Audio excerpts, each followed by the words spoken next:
Good morning, students. Today we are doing our chapter Not for Profit Organization, in which we will solve our two sums. That is sum number first. Please kindly listen the sum carefully. From the following receipts and payment account, how will you deal with the following information while preparing final account of Amandeep Sports Club for the year ended 31st March 2019? Year ended है हमारा कौन सा है 31st मार्च 2019.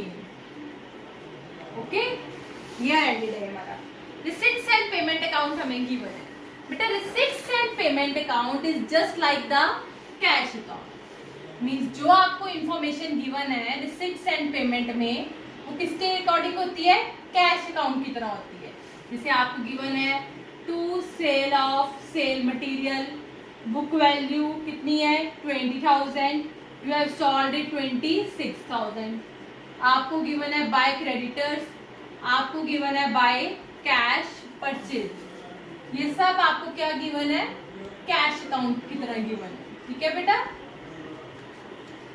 उसके बाद आपको नीचे additional information given है स्पोर्ट्स ऑफ मटेरियल 1 अप्रैल का 31 का, मींस ओपनिंग भी और क्लोजिंग भी, और क्रेडिटर्स आपको गिवन है ओपनिंग भी और क्लोजिंग. ठीक है बेटा. देखो ध्यान, सबसे पहले हम निकालते हैं कैलकुलेशन ऑफ स्टॉक कंज्यूम. ये कैसे आता है, देखो क्या आता है, opening stock plus closing stock minus. ठीक है. ओपनिंग क्रेडिटर क्या हो जाएंगे हमारे, ओपनिंग क्रेडिटर क्या आएंगे हमारे minus, closing creditor plus, cash purchases क्या आएंगी प्लस, कैश परचेजेस क्या आएंगी प्लस. ठीक है. और एक परचेजेस होती है बेटा क्रेडिट परचेजेस. मैं आपको ध्यान से मेरी बात को सुनना.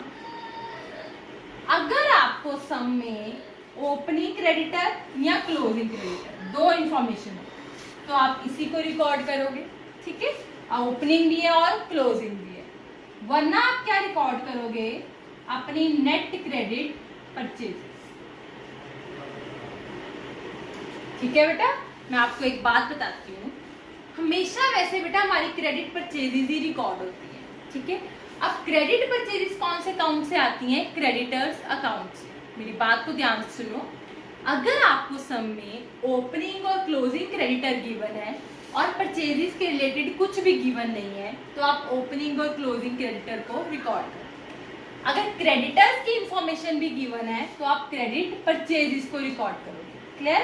ठीक है. फॉर एग्जाम्पल मैं आपको बात बताती हूँ. हमारा क्रेडिटर्स का अकाउंट बनता है बेटा. क्रेडिटर्स हमारी लायबिलिटी होती है, इसलिए इसका ओपनिंग बैलेंस आता है टू बैलेंस ब्रॉट डाउन और क्लोजिंग बैलेंस आता है बाय बैलेंस, सॉरी इसका ओपनिंग बैलेंस आता है by balance brought down. Creditors हमारी लायबिलिटी है और लायबिलिटीज आर ऑलवेज क्रेडिट, और इसका क्लोजिंग बैलेंस आता है, ऐसे लिखोगे टू बैलेंस क्रेडिट. ठीक है बेटा. जो नेट आता है हमारे पास वो आती है credit purchase by credit purchases balancing figure. या ठीक है. ये सब हमने करना होता है. हम चाहें तो हम क्रेडिट परचेजेस को रिकॉर्ड कर दें. अगर हमारे पास एक और इन्फॉर्मेशन है तो हमें अकाउंट बनाना पड़ेगा. अगर हमारे पास कोई इन्फॉर्मेशन नहीं है तो हम इसी को रिकॉर्ड कर देते हैं. ठीक है. नेट वैल्यू हमारे पास सेम आ जाती है. अब आप पे डिपेंड करता है आप क्या रिकॉर्ड करोगे. ठीक है. अब देखो ध्यान से सुनो मेरी बात. यहाँ पे ओपनिंग स्टॉक है, क्लोजिंग स्टॉक है, ओपनिंग क्रेडिटर है, क्लोजिंग क्रेडिटर है. अगर तो ये सारा कुछ ना होता तो आपने सिंपल करना था opening stock plus closing stock minus opening creditor minus closing creditor plus. ठीक है. अब कैश परचेजेस भी प्लस, सिंपल हो जाएगा. बट एक यहाँ पे इंफॉर्मेशन और गिवन है बाय क्रेडिटर्स.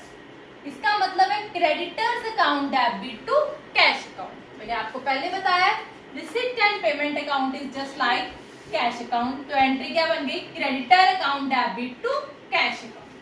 मतलब क्रेडिटर्स की मेरे पास एक और इंफॉर्मेशन गिवन है. क्रेडिटर्स की मेरे पास एक और इंफॉर्मेशन क्या है, गिवन है। सो मैं क्या करूंगी, ध्यान से देखो।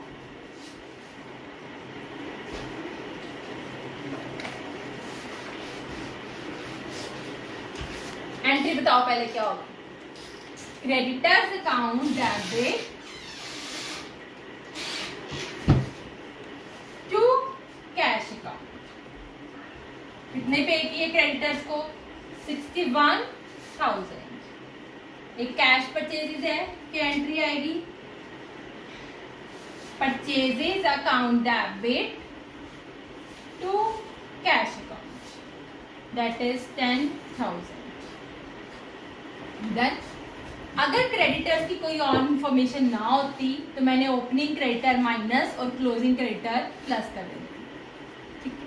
बट अब क्रेडिटर की एक और इंफॉर्मेशन भी गिवन है, इसलिए इसका अकाउंट बनेगा क्रेडिटर्स अकाउंट। ओपनिंग बैलेंस इसका टू बैलेंस ब्रॉट डाउन। देखिए कितना है क्रेडिटर का ओपनिंग बैलेंस, 7,000। क्लोजिंग बैलेंस इधर, that is to balance carry down. कितना है क्लोजिंग बैलेंस क्रेडिटर्स का, 15,000। डन। अब क्रेडिटर्स की ये क्रेडिटर टू कैश, क्रेडिटर के ऑपोजिट क्या आ गया, क्रेडिटर का अकाउंट ना देना टू कैश अकाउंट। कितना आ गया ये हमारे पास, 61,000। ठीक है बेटा। अब हम बैलेंस निकालेंगे। देखो कितना आया मेरे पास बैलेंस इसका, देखो 61,000 प्लस 15,000 माइनस 7,000, कितना है 69,000। बैलेंसिंग फिगर आती है बेटा हमेशा क्रेडिटर में हमारी, क्रेडिट परचेजेस टू क्रेडिटर्स, ये आती है बैलेंसिंग फिगर, जो बैलेंस आता है दैट इज 69,000। ठीक है बेटा। अब हम ओपनिंग क्रेडिटर क्लोजिंग क्रेडिटर का ट्रीटमेंट नहीं करेंगे, अब हमने सीधा ही काउंट बना लिया, तो हम किसको प्लस करेंगे, क्रेडिट परचेजेस, इसको करेंगे हम प्लस क्रेडिट परचेजेस को। ओके निकालें। देखो opening stock plus closing stock minus, creditor का ट्रीटमेंट नहीं करना क्योंकि इसमें कर दिया, अगर हम दोबारा कर देंगे ओपनिंग क्लोजिंग का तो डबल काउंटिंग हो जाएगी, प्लस क्रेडिट परचेजेस, ठीक है, प्लस कैश परचेजेस करें। देखो ओपनिंग स्टॉक कितना है 20,000, क्लोजिंग स्टॉक 25,000, क्रेडिट परचेजेस जो भी निकाली है 69,000, कैश परचेजेस जो करा परचेजेस टू कैश कितना है 10,000। निकालते हैं कितना आया 20,000 प्लस 69,000 प्लस 10,000 माइनस 25,000, ये कितना आ गया आपके पास 74,000। ओके। अब इसमें देखो एक यहाँ पे एक चीज है, सेल ऑफ स्पोर्ट मटेरियल, बेचे भी हैं जिनकी वैल्यू 20,000 थी उसको 26,000 में सेल कर दिया, मतलब बुक वैल्यू थी उसकी 20,000 वाले स्पोर्ट्स मटेरियल आपके कम हो गए, सेल हो गए, तो नेट आपके पास रह कितने गए 54,000। कितने रह गए आपके पास 54,000। आई होप ये आपको क्लियर हो गया हो।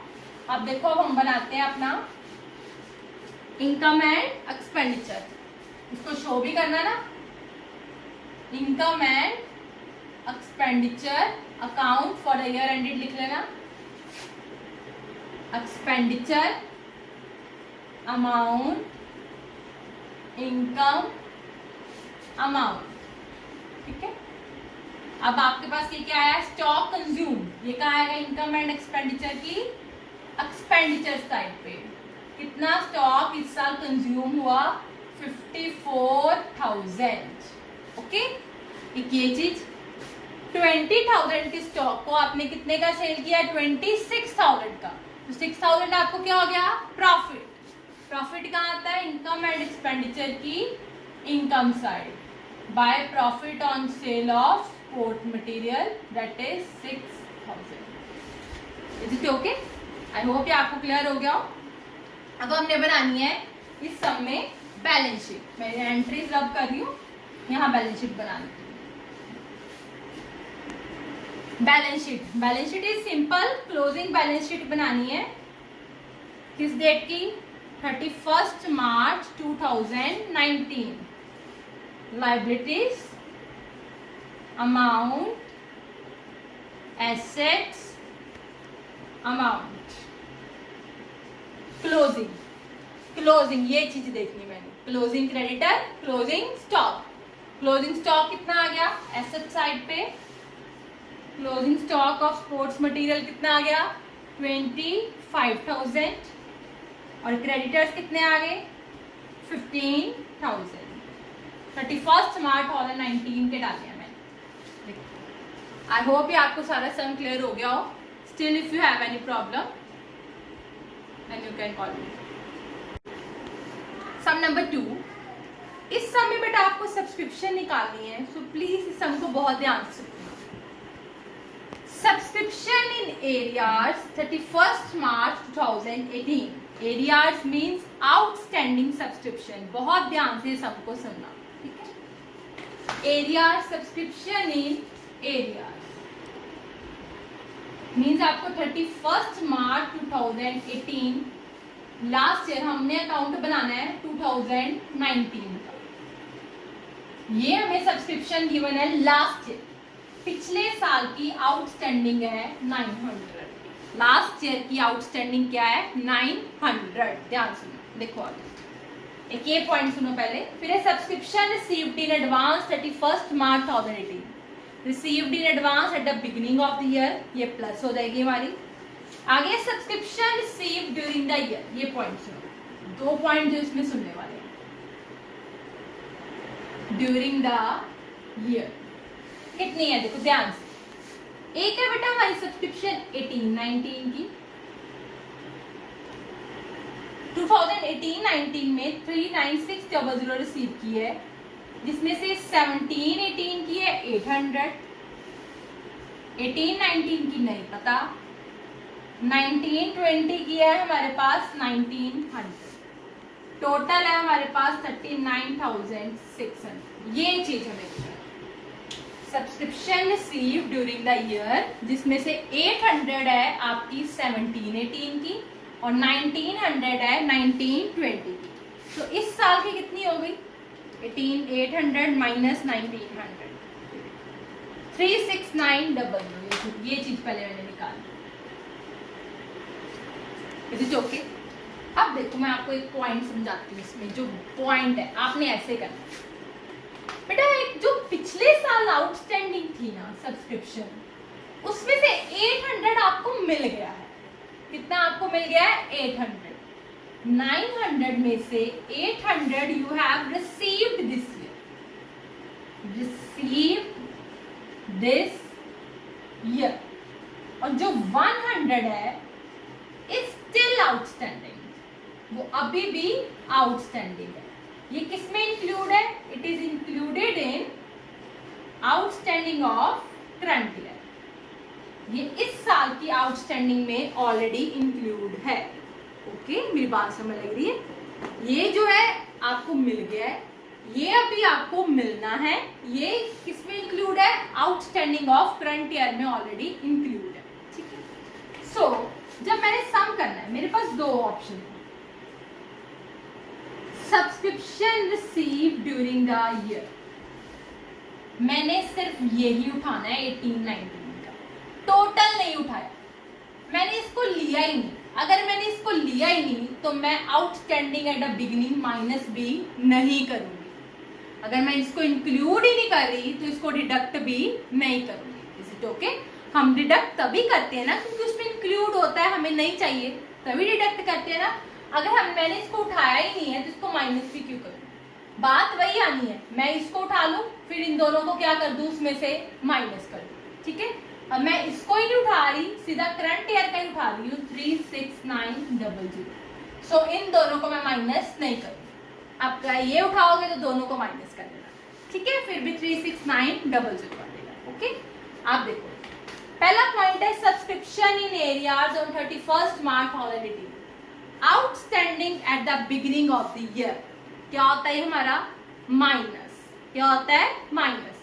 बट अगर मैंने इसको यहाँ पे प्लस ही नहीं किया तो मैं माइनस नहीं करूंगी। 800 रिसीव किया ना, 100 स्टिल आउटस्टैंडिंग है ना, जो ये स्टिल आउटस्टैंडिंग है ये करंट ईयर, ये वाली आउटस्टैंडिंग में ऑलरेडी इंक्लूड है, इसलिए हमें इससे कोई मतलब नहीं। ठीक है, इसको मैंने अपने आप प्लस कर लेना है। बट जो बाकी 800 है ना, उसको मैंने प्लस किया है ना उसको मैंने माइनस किया। आप प्लस करना चाहते हो तो इसको प्लस कर लो, बाद में इसको माइनस कर देना, एक ही बात है। ठीक है बेटा, देखो subscription received in advance 31 March 2018, ये कब की है, बिगिनिंग की subscription. At subscription received in advance at beginning of year, that is 31st March 2018, ये प्लस हो जाएगी हमारी 2100। ये हो गया लास्ट पॉइंट। आउटस्टैंडिंग सब्सक्रिप्शन इस साल की है तो ये प्लस फॉर 2018-19 कितनी है ये 700। नेट आपके पास आ जाएगा subscription credited to income and expenditure account। देखो कितना आया 36900 प्लस 2100 प्लस 700, ये आ गया आपके पास 39700। ये कहाँ आएगा, इनकम एंड एक्सपेंडिचर अकाउंट बनाओगे तो किस साइड आएगा, इनकम साइड बाय सब्सक्रिप्शन 39700। ध्यान से देख लो, आई होप ये आपको क्लियर हो गया हो। स्टिल अगर आपको कोई प्रॉब्लम है तो आप मेरे से पूछना। Thank you.